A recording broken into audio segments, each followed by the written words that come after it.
बिहार में कानून व्यवस्था और पुलिस की कार्यशैली पर लगातार सवाल उठ रहे हैं। जहां एक और नेता प्रतिपक्ष तेजस्वी यादव हर दिन बुलेटिन जारी कर रहे हैं जिसमें तमाम हत्याओं का जिक्र होता है, तो दूसरी तरफ आपको बताएं कि बक्सर के सांसद सुधाकर सिंह ने पुलिस प्रशासन पर बड़ा आरोप लगाया है। उन्होंने रामगढ़ के थानाध्यक्ष पर आरोप लगाया है कि उन्होंने मुझे कहा है कि मैं तुम्हारे जैसे सांसदों को अपनी जेब में रखता हूं।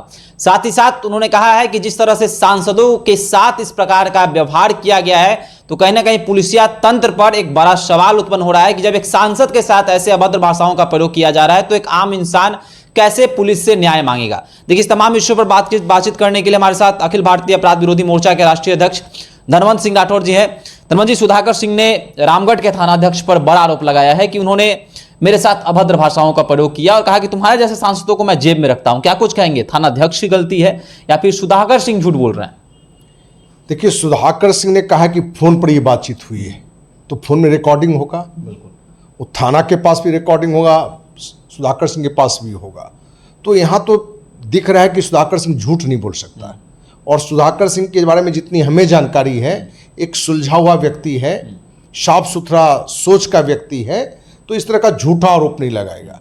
और जो उन्होंने एसपी को लिखा है उसमें स्पष्ट रूप से लिखा है कि एक घटना थी जो किसानवाला, जहां लेट रात थानेदार गया था अपने पूरी टीम को लेके और वहां किसानों को धमकाया था, उसी संबंध में थानेदार को इन्होंने फ़ोन किया। और उसमें थानेदार का जो जवाब आता है कि तुम्हारे जैसे सांसद को हम देख लेंगे, तुम्हारे जैसे सांसद को पॉकेट में रखते हैं, तुम क्या उखाड़ लोगे, जाके देख लो, हमारा कोई कुछ नहीं बिगाड़ सकता है। ये दर्शाता है कि थानेदार नहीं, एक गुंडा बात कर रहा हो, एक माफिया बात कर रहा हो, एक अपराधी बात कर रहा हो। क्योंकि जनप्रतिनिधि है, वो भी सांसद है, लोकसभा सदस्य है, उससे एक थानेदार इस भाषा में बात कर रहा है, इस शैली में बात कर रहा है, ये दर्शाता है कि पूरी बिहार की प्रशासनिक स्थिति जो है नीतीश एक ऐसे रास्ते पर डाल दिया है कि एक तानाशाही का रूप ले लिया है। और गांव में कहावत है, सैया भाई कोतवाल तो अब डर काहे का। तो यह तो कोतवाल ही है और इसका सैया है नीतीश कुमार, जो नीतीश के डायरेक्ट हो, नीतीश के जो जुड़े हुए कुछ गुर्गे हैं, जो टीम है, उससे जुड़ा हुआ कोई थानेदार हो, वो तो थानेदार है, कोई सिपाही भी होगा तो वो भी सांसद को इस तरह की बात कर सकता है, क्योंकि उसको लगेगा कि हमें क्या कोई बिगाड़ लेगा, हम मुख्यमंत्री के आदमी हैं और मुख्यमंत्री उसको पावर दिए हुए रहता है। क्योंकि एक थानेदार की भाषा नहीं होनी चाहिए, एक जनप्रतिनिधि है, उससे आपकी बात करने का एक सलीका होना चाहिए, एक तरीका होना चाहिए। यदि कोई बात सांसद का आपको सही नहीं लगता है तो आप भी सीनियर को लिख सकते हैं, सीनियर के पास से मुख्यमंत्री तक भेज सकते हैं कि सांसद ने गलत बात की। लेकिन पूरी जो हमें जानकारी का कि इस मुद्दे पर हमने अपने स्तर से भी बात की है, तहकीकात की है, तो बड़ा स्पष्ट रूप से आया है कि थानेदार इस भाषा में बात किया। सच्चाई में लगता है कि थानेदार शराब के नशे में होगा। जहां शराबबंदी है, नीतीश कुमार कहते हैं कि शराबबंदी है, तो इनके ज़्यादातर थानेदार, ज़्यादातर सिपाही आज नशे में भी धुत मिलेंगे आपको। तो कहीं ना कहीं थानेदार नशे की स्थिति में, इसकी भी जांच होनी चाहिए कि एक जनप्रतिनिधि, एक सांसद से इस भाषा में कैसे बात किया। और हमें लगता है कि इस पर एसपी ने इनको मुख्यमंत्री को भी लिखना चाहिए, राज्यपाल को भी लिखना चाहिए। और इस तरह के थानेदार पर तो पहला काम तो निलंबन होना चाहिए, जांच करके निलंबन हो। और निलंबन तो सामान्य बात है, यदि थानेदार के पास जो बातचीत का रिकॉर्ड है सुधाकर सिंह के पास, तो उसको एसपी के पास वो रखे भी होंगे, तो एसपी को तो इस पर कार्रवाई में सस्पेंड करना चाहिए और जांच करना चाहिए आखिर कहानी क्या है। नहीं तो एक जनप्रतिनिधि, भी सांसद के साथ आपका इस तरह का बातचीत हो रहा है, व्यवहार हो रहा है, तो ये लगता है कि गुंडागर्दी है। ये थानेदारी नहीं है, ये गुंडागर्दी है, दादागिरी है। और कहीं ना कहीं ऐसे लोग कहीं ना कहीं ऊपर से प्रभावित हैं कि आप कुछ भी करो, आपको कोई रोकने वाला नहीं है, आप किसी से किसी भी लाइन में बात करो, कोई रोकने वाला नहीं है। तो ये एक सांसद का अपमान नहीं है, बल्कि ये बिहार की जनता का अपमान है। अच्छा, बीते दिनों भाजपा नेता की हत्या हो जाती है बिहार की राजधानी पटना में।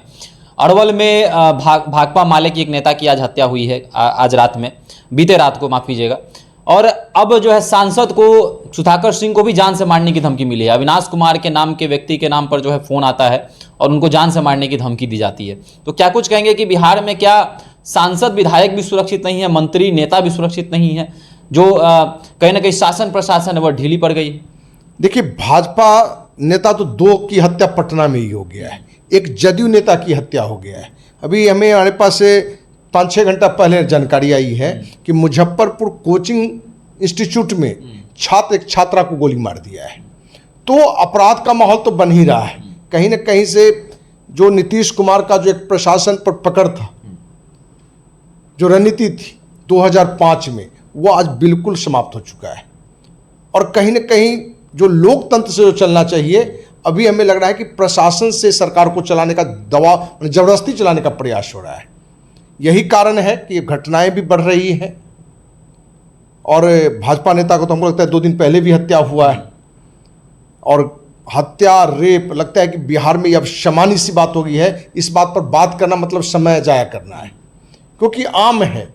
और इसके लिए सरकार भी दोषी है, प्रशासन भी दोषी है, कहीं ना कहीं हम आम जनता भी दोषी हैं। क्योंकि रेप के घटना के लिए कहीं ना कहीं परिवार का जो एक माहौल होना चाहिए, एक बेटा में, जहाँ बेटी की बचाना तब संभव है जब बेटा में आप संस्कार की पढ़ाई करें, संस्कार भरें। तो कहीं ना कहीं ये जिम्मेवारी परिवार की भी है। लेकिन सुधाकर सिंह वाले मुद्दे पर थानेदार मेरी नज़र में 100% दोषी दिख रहा है। क्योंकि आपके साथ सांसद, क्या आपके पास भी रिकॉर्डिंग है?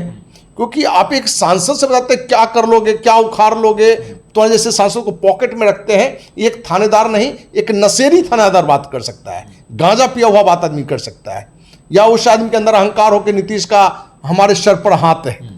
तो नीतीश कुमार को भी चाहिए कि यदि आप चाहते हैं कि लोकतंत्र जिंदा रहे, जनप्रतिनिधियों का भी सम्मान रहे, क्योंकि जनप्रतिनिधि जनता का ही मन प्रतिनिधि होता है, एक लोकसभा का जनता का प्रतिनिधि है। उसके साथ यदि एक थानेदार इस तरह की लहजे में बात करता है, इस तरह से धमकाने वाले बात में बात करता है, तो ऐसे थानेदार पर बिल्कुल कार्रवाई होनी चाहिए और जल्द से जल्द निलंबन होना चाहिए। और जांच में यदि दोषी पाया जाता है तो ऐसे अधिकारी को बर्खास्त भी करना चाहिए। चलिए, तो क्या ऐसे अधिकारियों को बर्खास्त करना चाहिए जो सांसद से ऐसे अभद्र भाषाओं का, सांसद के साथ ऐसी भाषाओं का प्रयोग करता है कि मैं तुम्हारे जैसे सांसदों को अपनी जेब में रखता हूं। एक जनप्रतिनिधि जो होता है वह जनता की बातों को जो है सरकार के सामने पहुंचाता है, शासन प्रशासन के सामने पहुंचाता है। जब सुधाकर सिंह ने थानाध्यक्ष को फोन किया तो ऐसी भाषाओं का प्रयोग किया गया। तो क्या बिहार में अपराध चरम पर है? क्या शासन प्रशासन तंत्र जो है वह इस चीज को रोकने में क्या पूरी तरह फेल्योर है? क्या नीतीश कुमार जो है वह अपराधियों को संरक्षण दे रहे हैं? आपको क्या लगता है? जिस तरह से अब बिहार में आवाजें उठती हैं, विपक्ष लगातार यह सवाल उठाता है, आपको क्या लगता है? अभी हमारे साथ साझा कर सकते हैं। धन्यवाद।